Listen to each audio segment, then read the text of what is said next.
and welcome back to the CMO's Guide to Everything. Today we have with us Rachel James of Applaud Software. The CMO's Guide to Everything podcast is sponsored by Advertas, a digital marketing agency. Advertas helps B2B technology companies to target potential customers with laser accuracy and micro-targeted messaging. The firm leverages a mix of creativity, strategy, and digital technology to produce measurable results. To learn more, visit advertas.com. Rachel, how are you? Hey, I'm good. Thank you so much for having me on today. Of course. So let's get started. Tell me a little bit about yourself and a little bit about Applaud. Yeah, for sure. So as you said, I'm Rachel. I'm the CMO at Applaud. We are an employee experience platform. Super interesting space to be in right now when, all kind of work is shifting and people are at home, they're at the beach, they're kind of in the office half the time, and we're still kind of going through that transition period. So yeah, I love it. It's a great industry to be in right now. And what do you find? Do you have any major industry verticals that you're working in? Do you know what? So we are actually industry agnostic, and it's the first role I've had where we're really truly industry agnostic, because I think a lot of the people problems that organizations share are so similar, and we're really able to help with that. But I mean, of course, when it comes to messaging, when it comes to personas and things, we do like to tailor our messaging to make sure that we're really hitting the marks and the pain points for those people that we're trying to target. Okay, excellent. Well, the reason that you came up on my list of prospective guests for this podcast is because you guys won a pretty interesting award in the B2B Marketing Awards for Best Campaign with Limited Budget. So, isn't that something we're all struggling with all the time? Very few of our clients and departments that we work in have just blank checks for us to go create really beautiful things. So this is something that everybody can relate to. You want to tell me a little bit about that campaign and what went into it, what that was about? Yeah, for sure. So, I mean, I'm definitely a content marketer through and through. My first ever role, the CMO there, was introducing content marketing. So it's something I've just kept with me the whole time. And when I started at Applaud, it's very much a startup, scale up type business. So as you described, a challenge that I think all marketers have is like, how do you do more with less? Exactly. And for me, I think the great thing about content marketing is if you get it right, you're offering something, incredibly valuable to your buyer, but it definitely has to be that quality has to be there. You have to give them something that they're really going to take that time out of their day to kind of stop and read or engage with. And, as I mentioned earlier, we are in a very strange period right now when it comes to the world of work. There's a lot of transition going on, and priority for HR leaders and HR directors has definitely been how do I deliver a really amazing digital employee experience for my people that maybe aren't going to come into the office anymore, or maybe are going to be at home a couple of days a week. And that's still something that I think a lot of businesses are trying to figure out. And so what we wanted to offer as part of this campaign was an audit for people to be able to kind of self-serve and figure out, kind of benchmark where they were. Where they were in terms of their digital employee experience, how they were doing against their colleagues and peers. So we did a lot of the work ourselves. I have a really great team that are incredibly motivated, incredibly experienced, and really just want to get stuck in. And as much as we would have loved to have worked with a really big agency and got them to kind of do all the mechanics and the technical part, we actually configured this entire audit ourselves internally. We wrote the questions, we did the research, we got the data, we did all of that internally, created this amazing audit that people could, I said, self-serve. And at the end, they got a personalized report that said, okay, like, this is how you're doing. This is in this section, you're doing really, really well. In this section, you need to put in a little bit of work. Here are some recommendations that are going to help you. And at that time, when there wasn't really anything, any guide to kind of how to do digital employee experience in the wake of a pandemic well, that was just such a helpful tool for people. So whilst we did have amazing kind of paid campaigns, social campaigns, we had all the usual channels, we also just found that, word of mouth, sharing, like that organic sharing amongst the networks that we're trying to target happened because it was just such a great tool. So as much as I would like to say, there's some secret that made this campaign amazing, I think what it was just having a really incredible piece of content that genuinely provided value to our target audience. And so they wanted to share it, like they wanted to engage with it, they wanted to talk about it. And obviously that made for a great tool for our salespeople when it came to talking to some of those prospects, because they already knew, what they were doing well at, what they were struggling with, etc. That's really great. And I think you really hit the nail on the head there when you're like, it created value. So often people get tied up in, I want to get my product out there. These are the cool features. This is the whatever. And so, they lose sight of those other things like, you know what, I'm going to give you recommendations for free because that's of value to you, and it's really, it's not taking anything away from your business or your software. Just genuinely being helpful, I think, is that thing that really catapults something into that viral, not necessarily viral, but things very rarely go viral in a B2B world, but really that widespread sharing.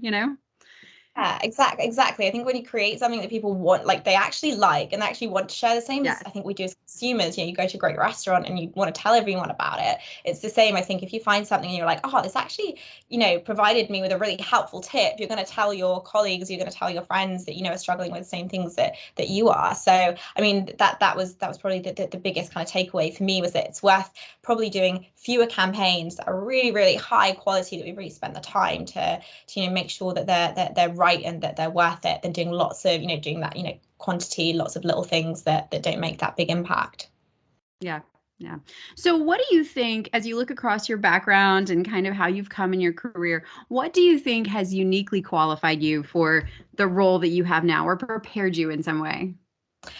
Oh, I mean, I think there are so many. I mean, I think every role that I've had, I've definitely taken something from that. As I said, my first role straight out of uni, as a graduate, and I learned about content marketing like right from the outset. And that's something that I still carry with me now. I still kind of, advocate for content marketing now. I mean, I was really, really fortunate in my career that I got to work in, other parts of the world, other regions. I did a stint in Asia. I did a stint in the Middle East.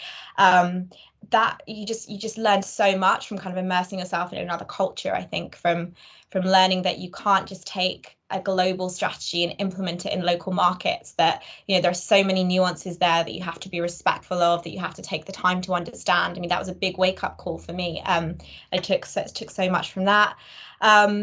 I think, working with different types of sales directors as well has been very interesting for me. I think I've worked with kind of all the whole spectrum of like really, really egotistical, really egomaniacs, right to the other end of the spectrum. And, I've learned so much about kind of how to make sure that the marketing priorities are aligned with the sales priorities, aligned with the business priorities. And, when I started working at Applaud, I entered as the marketing director, and I was in the role for about 2 years before I got promoted to CMO. And I think even that was a really, really helpful training ground for me to just really get my teeth kind of stuck into like the industry, and to understand the business really well, and to prep myself. So when I actually did get that promotion, I was really ready. I was hungry for it. And like, I knew the kind of impacts that I wanted to make. So yeah.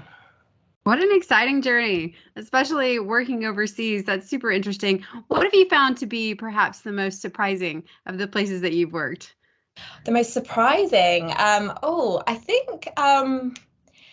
think probably Singapore was quite surprising to me. I mean, Yeah. I didn't really know what to expect, to be honest. But I was, I was really excited about the opportunity. I was incredibly nervous because I was moving there on my own. I was like 21 or something like that. And I was really, really nervous about it. But I found the work ethic of people in Singapore is second to none. They just work so incredibly hard, and are so helpful and so open, and so kind of keen to help you on your journey.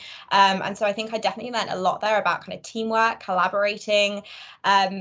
They definitely, one of the big differences I found in Singapore, definitely versus in some of my other roles in Europe, was there's no sense there of, okay, well, this is my job and this is my department, and I don't do that. It's very open. It's very much like, if you need help and that's going to benefit us as a business, or it's going to help us reach our goal, then we're all here. Like, we'll all help you on anything. And I thought that was really special, and it's definitely a quality that I've tried to take with me and instill in my team, that we should all be constantly looking to collaborate and work together constantly. So when that comes to sales, you mentioned a little bit before about working for all kinds of sales directors, and you're talking about that collaboration, which, by the way, 110%, we have a big culture in our company with helping each other with things like that. But when it comes to collaborating with sales, kind of what would you give us maybe some pro tips for for facilitating that collaboration? Yeah, I mean, I think I was in a unique position at Applaud in that I was kind of marketing employee number one, and then our sales director was kind of sales employee number one. So we could really work together to create the culture that we wanted to create in this business. And again, I think that's quite a unique position. Normally, when you're entering, a role, you're kind of that's already established, and you have to kind of do your best to maybe make it better or adapt to what's already in place. But I mean, right from the outset, I was involved in the recruiting of that role, which was really helpful. But I mean, also, we just kind of said from the beginning, we don't want any toxicity. We don't want any kind of blame culture. Definitely when it comes to B2B marketing, there seems to be this classic thing of, marketing generated that lead. Oh no, sales generated that lead, and that kind of, and it doesn't matter, it doesn't matter who did that, as long as it's helping to generate revenue for the business. And so we've always had a very open communication style, like right from the start. We have really, really similar values. There's zero politics, and neither of us will tolerate that. And we're just very respectful of each other. And we always talk to each other first. If we think, oh, like maybe that didn't go exactly how I wanted that to go, or I would have loved to have been involved in that conversation or something, that's a conversation that we have together, and we have such a great relationship because we really respect those boundaries that we've put in place. And then that just filters down into the rest of the team.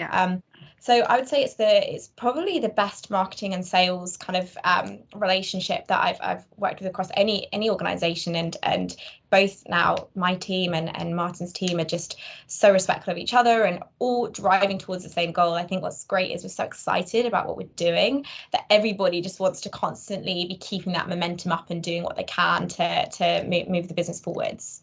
Yeah. That everybody could take notes from that. That's a great success story. So going back to budget a little bit, when you're talking about B2B, particularly SaaS companies, what kind of budgeting recommendations do you have when people are looking at how much do I spend on marketing? Where do I spend my marketing dollars? How would you provide guidance in an area like that?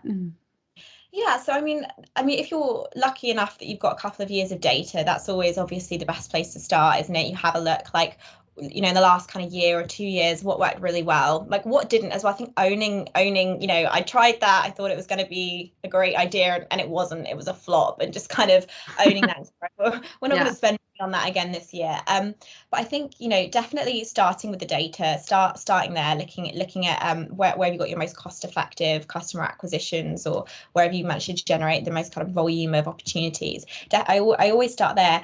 And then kind of cross-referencing that with what are our business goals this year?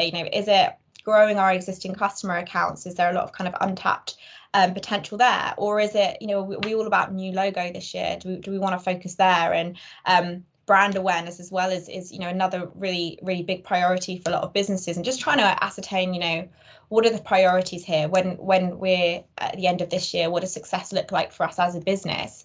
And kind of cross-referencing that against what been my most successful campaigns recently, building your budget out that way, because there is no formula, I don't think, for this is what a good B2B marketing budget looks like. It's entirely dependent on what the business wants to do. But I think as long as you're making data-driven decisions and you're having those conversations with your key stakeholders, I really like to involve all of my key stakeholders in my planning processes. We go through multiple iterations, and I think that's so important when I say to them, this is what I'm thinking of spending my money on this year. This is what I'm thinking the budget's going to look like. These are my reasons why. My justifications, like, how does that feel to you? And kind of getting that feedback from them, so we have that constant feedback loop, so there are no surprises throughout the year. And we all enter the year on the same page, like, okay, this is our plan, this is what we're going to do, we're all behind it. Sales know what it is, sales are excited about it, and they know what their role is going to be in making that successful. And we kind of have that alignment and that collaboration amongst all the leaders. Have you found, when you go to look at your channel strategy for the year, have you found any particular channels to be just blow it out of the water successful for you? Do you know what? The funny thing is, I'm seeing just as this is just kind of anecdotally what I'm seeing, rather than based on kind of any like industry statistics, but I'm seeing a real kind of resurgence of the maybe more traditional marketing channels making an absolute comeback. Like, events this year have been incredible for us. Obviously this is probably the first real year since the pandemic that people have felt confident and comfortable to come to these face face-to-face events, but we've been to 2 this year, and they're just so incredible in terms of the energy. People are there to buy. Like, they've come being Right. like, I want to see your solution, show it to me, sell it to me. Like, I want to know if it's going to work for me. And that for me was a real shift from, I don't know, 2019, say, when people are kind of more there, like, oh, I'm just here to look, like, maybe don't approach me at events. So Right. real energy shift there. And also direct mail, which, obviously in the past 2 years hasn't really had a place, with people maybe not being in offices or kind of being at home. But people now seem to be really receptive to us sending them things, to having something physical to read and to touch. And I don't know if there is a correlation between the pandemic and that, and people wanting to kind of be more, I don't know, have something more tangible in their hands to like touch and feel, instead of this whole digital experience all the time. But that's been really surprising to me, actually, that I've seen those 2 channels making a comeback. So it's exciting, though. It's really fun. I think for a marketer, there's some really fun things to get to play with. Yeah, absolutely. I have some personal anecdotes along those same lines, but let me ask you this first. Any particular challenges, channels that you see maybe falling by the wayside over the next couple of years? I mean, I think something that we're really struggling with right now is probably how to make LinkedIn work for us as a channel. This was Um, my exact anecdote. I was just going to say, go ahead, go ahead. so interesting. It feels so I don't know, like it goes against all of my instincts, because as a B2B marketer, LinkedIn should be the absolutely perfect channel for us. And I don't know if it's just that it's so flooded with content all the time that it's become, people are just so bombarded with sales messages there. It seems to be nearly impossible to cut through the noise. So, we're really thinking about right now, how do we make LinkedIn work for us? Because I don't think we have a formula right now, and certainly what we were doing a year ago or 2 years ago is not working on LinkedIn. So it's kind of, re-strategizing there and figuring out how we make that work for us. What's your experience with LinkedIn? What Well, have you so, found? I look across, so I've been doing marketing for 20 years now. And as I look across that history, the industry sort of has ebbs and flows, right? You have these channels that are very, very popular for a little while, and then they become difficult. And, we find something new, or as you say, sometimes we go back to old things like direct mail, right? Yeah. And, I see I see LinkedIn going much the same way as email. When email marketing first became a thing, it was hugely successful. You got huge open rates, just a lot of traction. And then over the years, the effectiveness, I'm not saying that it's not still effective, it is, but the effectiveness has died off as Sure. compared to when it was first a thing. And I think we're Yeah. seeing the same thing with LinkedIn now. So, a few Yeah. years ago, it wasn't that crowded of a marketplace. People hadn't really, I would actually say that LinkedIn's advertising platform was not as robust as it is today. And so marketers weren't using it as much as perhaps they are now. Right. But as you say, especially particularly over the pandemic, people live in LinkedIn a lot of times now, and so, oh my gosh, there is not a day that goes by that I don't log into my LinkedIn and have like 10 messages that are completely unsolicited, and Yeah. 14 connection requests from people I have never met, I have no idea who they are, and they're all trying to sell me something. And so Yeah. it really, Sure. devalues that experience a little bit. And so, as you say, it's become very, very difficult to cut through the noise of Mm, LinkedIn. It's just so crowded, and there are so many advertisers, and yeah, really getting people's attention has been a lot more difficult. for sure. Which, so I'm in Houston, and Houston is the epicenter of the oil and gas industry, right? And there have been some major, within the oil and gas industry, household brand names that have come out and said, oh, we're pushing all of our marketing dollars to social media. And kind of in the back of my Right. head, I'm going, really? Like, really, Yeah. really? um, Yeah. and 6 months following that announcement, they didn't have that many ads running, they didn't have that many. So, maybe that was one of those ideas that didn't work out as well as they thought it was going to. I don't know. Yeah. Well, no, I mean, it's so interesting, isn't it? You're so right. It definitely has gone the same way as email, and I think we'll probably, as marketers, have to go through a bit like another kind of transition period where we're like, how do we make this channel work? 'Cause with email, we have to work so much harder, which I think is a Yeah. good thing. Like, every Yeah. email has to be really well crafted. We have to really think, what are we putting in this? I think it might end up the same way with LinkedIn, because right now, as you said, it doesn't really seem to be any thought that goes into some of these messages that I get. It's just straight off the bat, like, do you want to buy my thing? And I don't even know what it is or why I would buy it or anything. So Right. Yeah, it's I really think there's such a growth of communities in just interesting. our messaging system. So like you take all these Slack channels, right, or workspaces that you can join and be a part of that are really, collective groups, and participating in those discussions. Now, in terms of a time standpoint, as marketers, we don't have a lot of time for that. But if you have somebody on staff who can participate in those conversations and provide value to people, like actual value, as you say, in your campaign with your audit, providing value to people in a conversation, and then when they need something, they think of you. They'll remember you. I think that's the thing. It's kind of that leading with value, rather than just kind of putting out a big flashy neon sign to attract attention, because it's a very different skill set, very different strategy. So it is, and it's more about building relationships than lots of brand name, as you say, putting out the flashing sign. yeah, exactly. So what are some of the things that you've been asked in other interviews that you really enjoy answering or feel are of value to people? One thing that I enjoy answering, but I also love to hear from the other person, is someone said to me recently, like, what are like the best marketing, like, books that you've read, or like podcasts you've listened to, or whatever. And great Yes. question. And I mean, like, whenever I am asked that question, my mind always goes to StoryBrand. And I took a minute to reflect on that recently, to think, like, is that still one of my top reads? Is that still one of my number one recommendations? I really think it is one of the ones that stood the test of time. So I would always say, I mean, I don't know if you have any, like, books that you keep revisiting, keep reopening, like, over the years, that you just think could just stand the test of time.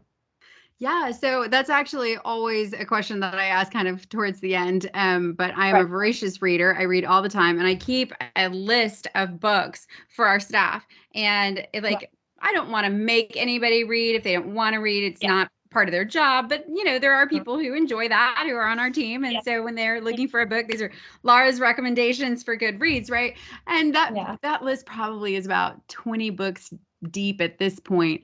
But you know what? Yeah. Here's something that's super interesting, is that they're Mhm. not all marketing books. Some of them Yeah, for sure. are, but I really am a big believer in just, when you read other people's commentary on things, fiction, nonfiction, whatever, it gets our creative juices flowing, and your brain is working on other problems in the back of your head while you're reading other material. And so you can be reading something and it create an idea, that's a problem that you've been working on for 3 days, that is not really related to the book you're reading at all, but just that process of exercising that other part of your brain, Yeah. kind of helps you in that problem solving vein. One that's super interesting that is on my list is AI superpowers, and it's about the world of AI and how it's changing across China and the U.S. and the big players there. Yeah, it's super interesting. I will post in the comments the author and the title, because I forget at this point. Another one is Brand Bewitchery. That's another really good one that I love. Yeah. And I think most recently, if you ask me, what is open on my Kindle reader at this point, I'm going to be super honest. It is the complete Hercule Poirot anthology from Agatha Christie. Oh, So, wow. I did not expect that. That's so interesting. Yeah. yeah. So I just, I do believe in reading marketing books. I do believe in reading leadership books, but I also believe in reading everything, just a big diversity in the type of things that you read. No, I completely agree. I think you're so right. I mean, yeah, I obviously take a lot from marketing books and people that have taken the time to kind of map out the whole kind of timeline, I suppose, of marketing and all the different strategies related to it. But I am loving right now the Diary of a CEO podcast, which obviously has a lot of marketing components to it. You have all these great CEOs telling their stories, and more often than not, marketing is a big part of that. But it's so interesting, hearing about their journeys. And as you said, you kind of hear them talking through problems, and you're like, oh yes, actually that really relates. That I could really use that for something that I'm working on right now. You just kind of get newly motivated often when you just think, I've been in a bit of a slump, and actually this is kind of the kick that I needed to re-energize myself and come back with a vengeance. So yeah, you're so right. Like diversity and having a whole kind of mix of reading material, like you said, listening material or whatever is so important. Yeah, absolutely. So that's about all I have for today, but thank you so much for joining us. And for those listening, you can go on the website and find a little bit about Applaud software, and I encourage you to go visit their website. Thank you so much, Rachel. Thank you so much. Thanks for joining us today. Don't forget to subscribe, rate, and drop us a review on iTunes. If you enjoyed this episode, I would love to hear from you. Tag me on Twitter at CMOGTE Podcast and let me know what you think about the show and if there's any topic you'd like to hear about in the future. And until next time, this is Laura Cuddle, your host from the CMO's Guide to Everything.